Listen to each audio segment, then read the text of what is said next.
ഈ farewell parade നയിക്കുന്നത് parade commander armed police inspector Shri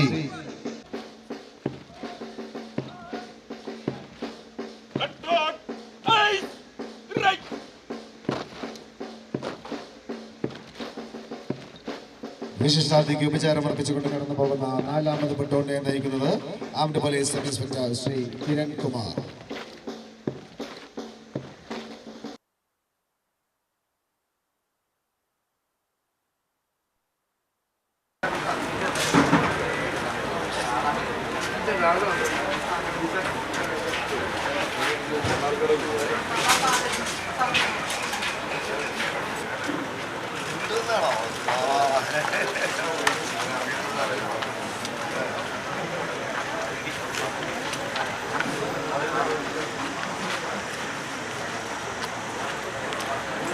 വേദിയിലേക്ക് എത്തിച്ചേരുന്നു.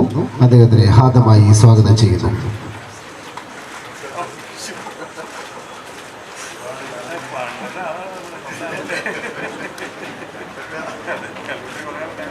നമസ്കാരം. സോറി, ഒരു കാര്യം പറയാൻ പറഞ്ഞോട്ടാ. എല്ലാവർക്കും ഇങ്ങനെ ഒരു ഭാഗ്യം കിട്ടുമെന്ന് അറിയില്ല.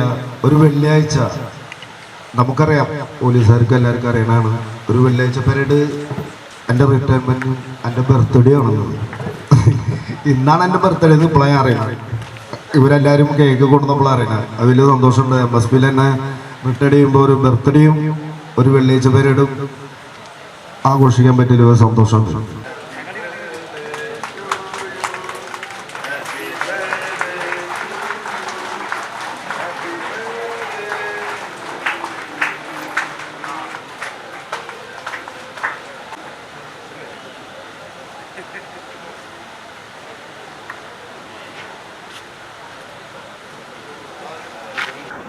വലിയ സന്തോഷമാണ്. കാരണം MSPയിൽ നിന്ന് റിട്ടയർഡ് ചെയ്യാൻ പറ്റിയതും പക്ഷെ ആർക്കും കിട്ടാത്തൊരു വലിയൊരു ഭാഗ്യമാണ് എനിക്ക് കിട്ടിയത്. കാരണം ഞാൻ MSPയിൽ നിന്ന് റിട്ടയർഡ് ആവണു. അതുപോലെ തന്നെ എൻ്റെ ബർത്ത്ഡേ ആയിരുന്നു. നിങ്ങൾക്കൊക്കെ അറിയാമായിരിക്കും, ഇന്നെൻ്റെ ബർത്ത്ഡേ ആയിരുന്നു.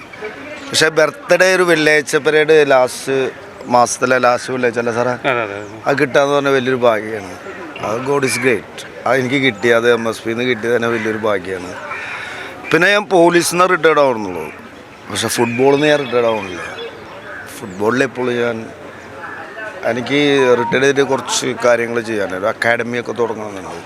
തീർച്ചയായിട്ടും ഗവൺമെൻറ് എൻ്റെ കൂടെ നിന്നാൽ തീർച്ചയായും നല്ലൊരു അക്കാഡമി ഞാൻ തൃശ്ശൂരോ എവിടെ, അതായിട്ട് രാജ് സാറായിട്ട് റവന്യൂ മിനിസ്റ്ററായിട്ട് സംസാരിച്ചിട്ടുണ്ട്. തീർച്ചയായിട്ടും ഞാൻ നല്ലൊരു അക്കാഡമി തുടങ്ങും. ഫുട്ബോളിൽ തന്നെ ഉണ്ടാവും.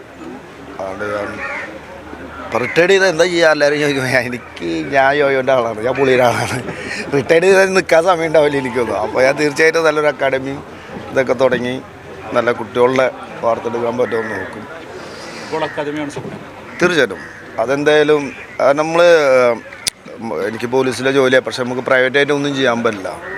പക്ഷെ റിട്ടയർഡ് ചെയ്തിട്ട് ഞാൻ ചെയ്യുമെന്ന് പറഞ്ഞിട്ടുണ്ടായിരുന്നു. തീർച്ചയായിട്ടും റിട്ടയർഡ് ചെയ്ത് കഴിഞ്ഞാൽ തീർച്ചയായിട്ടും നല്ലൊരു അക്കാഡമിയൊക്കെ തുടങ്ങി, ഫുട്ബോളിൻ്റെ തന്നെ ഒരു അക്കാഡമിയൊക്കെ തുടങ്ങി നല്ലൊരു അക്കാഡമി തുടങ്ങാനുള്ളൊരു ആഗ്രഹമുണ്ട്. പക്ഷെ ഗവൺമെൻറ്റോട് സഹായിച്ചാൽ തീർച്ചയായിട്ടും ഞാൻ നടത്തും നല്ലൊരു അക്കാഡമി. എന്ന് വെച്ചാൽ അക്കാഡമികൾ കുറേ ഉണ്ട്, പക്ഷേ എൻ്റെന്ന് പറഞ്ഞ ഉദ്ദേശം എന്ന് പറഞ്ഞാൽ നല്ല ഒരു പ്രൊഫഷണൽ അക്കാഡമി, അവിടെ നിന്ന് പഠിക്കുക പിള്ളേർ.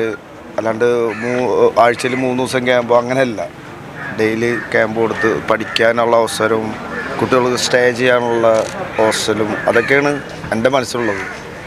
ദൈവമേ, 4 പതിറ്റാണ്ടോളം നീണ്ടൊരു പോലീസ് ജീവിതം ഇപ്പോൾ കഴിയുകയാണ്. അപ്പോൾ MSPയിൽ നിന്ന് തന്നെ ഇപ്പോൾ റിട്ടയർ ചെയ്യാനും പറ്റുന്നു. അപ്പോൾ എങ്ങനെയാണ് അതിനെ? ഇല്ല, MSP എന്ന് പറഞ്ഞാൽ ഞാൻ നേരത്തെ സംസാരിച്ച പോലെ തന്നെ എൻ്റെ ബ്രെഡ് ആൻഡ് ബട്ടർ എന്ന് പറഞ്ഞാൽ പോലീസാണ്. പക്ഷേ MSP എന്ന് പറഞ്ഞു കഴിഞ്ഞാൽ എല്ലാവരും പറയും കൽക്കട്ടയാണ് ഫുട്ബോളിലെ മൈക്ക. ഞാൻ പറയും എപ്പോഴും മലബാറാണ്, പ്രത്യേകിച്ച് മലപ്പുറം എന്ന് പറഞ്ഞു കഴിഞ്ഞാൽ അതാണ്. അവിടുന്ന് ഒരു ഫുട്ബോൾ പ്ലെയർ എന്നുള്ള എനിക്ക് പോലീസ് ജീവിതത്തിൽ റിട്ടയർ ചെയ്ത് പോണത് MSPയിൽ നിന്ന് തന്നെ മലപ്പുറത്ത് നിന്നായത് തന്നെ വലിയൊരു ഭാഗ്യമായിട്ട് കാണണം. പക്ഷെ എൻ്റെ കൂടെ വർക്ക് ചെയ്ത, ഞാൻ അവരുടെ കൂടെ കമാൻഡർമാരെ വർക്ക് ചെയ്ത എല്ലാവരും എൻ്റെ കൂടെ എന്ന് വെച്ചാൽ ഒരു ഫുട്ബോൾ പ്ലെയറിനെ എങ്ങനെ സ്നേഹിക്കുക, അങ്ങനെ കെയർ ചെയ്യണം. കാരണം ഇവരൊക്കെ മലപ്പുറത്തുള്ളവരാണ്. പക്ഷെ ഷാഫ് സാറായാലും രാജ് സാറായാലും ഇവരൊക്കെ സാറ് ഇവിടെയാണ്, മലപ്പുറത്ത് അവരൊക്കെ ഫുട്ബോളിനെ കുറിച്ച് കുറേ അറിയുന്നതാണ്. അതുകൊണ്ട് എന്നെ ഭയങ്കര കെയർ ചെയ്യാറുണ്ട്. അതാണ് എൻ്റെ ഏറ്റവും വലിയ അഡ്വാൻറ്റേജ്. ഇവിടെ വന്നപ്പോൾ അബി, രാജേഷ്, കുഞ്ഞിമ ഒക്കെ സ്പോർട്സുകാരാണ്. അതുതന്നെ ഞങ്ങളുടെ വലിയൊരു ഭാഗ്യമാണ്. പക്ഷേ നമ്മുടെ സ്പോർട്സുകാരുടെ ഒരു ഒത്തൊരുമ എന്ന് പറഞ്ഞാൽ വലിയൊരു ഒത്തൊരുമ. അത് ഫാമിലി ആയിട്ടായാലും വലിയ ഇപ്പോൾ 28-ാം തീയതി, ഇപ്പോൾ ലാസ്റ്റ് 28-ാം തീയതി ഇവിടെ കളിയുണ്ട്. അപ്പോൾ എൻ്റെ പഴയ പ്ലേയേഴ്സ് തന്നെ കേരള പോലീസിലെ പഴയ പ്ലേയേഴ്സ് ഞങ്ങളായിട്ട് മലപ്പുറത്തൊരു മാച്ച് വയ്ക്കുന്നുണ്ട്. അതാണ് ലാസ്റ്റ് പരിപാടി. അപ്പോൾ തീർച്ചയായിട്ടും എല്ലാവരും വരാം. അപ്പോൾ അവിടെ കാണാം. ഓക്കെ.